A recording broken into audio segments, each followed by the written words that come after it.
Snow tied up morning traffic and forced school closures in the Portland-Vancouver area this morning, and it's not over yet. Good evening. Today's snowfall was a headache for commuters and a holiday for many school kids, but the worst may be coming.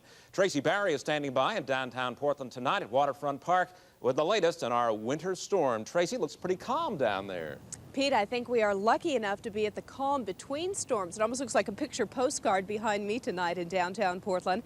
But the first round of snow definitely ushered in that winter storm that we've been promising you now for a couple of days. The Arctic air dropped down out of Alaska. It dealt a brutal blow to the Seattle and Olympia area. And yes, it is headed our way. As for snow, well, I think it's only just begun. So this morning's traffic mess may have just been a dress rehearsal for tomorrow's commute. Kathy Kiyomura is stationed up on Highway 26 tonight, keeping an eye on the traffic for us. Kathy? Tracy, I think we're getting some bitter reminders of what winter is all about here in the Northwest. Road conditions still a hazardous mixed bag. For example, traffic is moving along very well here on Highway 26 just above the tunnel, but we are getting reports from motorists around the city that, well, their streets are still very icy. Now, statewide, there are no road closures to report to you right now. However, state police remind all of us that if we are hitting the road, to please carry traction devices or traction tires. There was one traffic fatality here in the state. We are sorry to report a Grants Pass man was killed when his car slid off the road in Josephine County. Locally, well, there were scores of fender benders keeping police very busy. Anybody hurt? Just whiplash.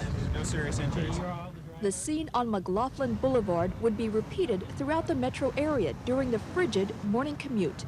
The same accident scenario, different players. I saw a couple others that didn't even stop. They spun around, hit a couple cars, got hit themselves, and then left. Yeah, so there's at least 3 other cars.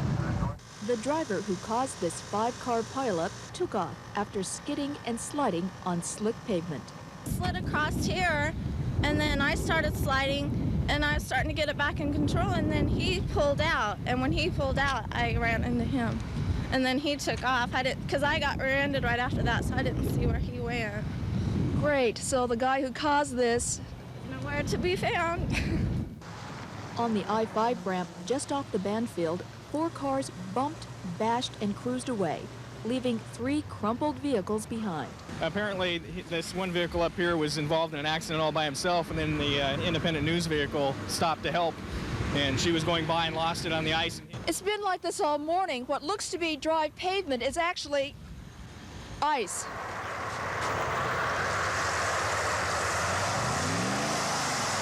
Ice didn't keep these folks off of Southwest 185th or from helping each other. Motorists pushed, jumped, and strained just to get vehicles moving down the highway again.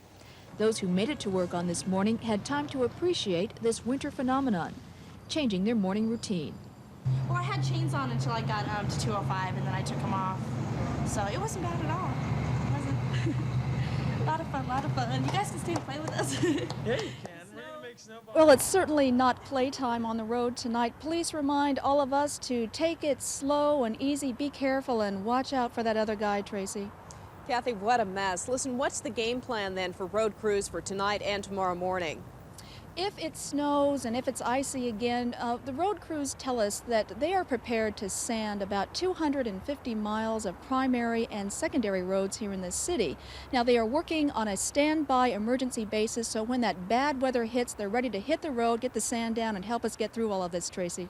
Good to know. Thank you, Kathy, for that report. I can almost feel those frustration levels growing for the drivers.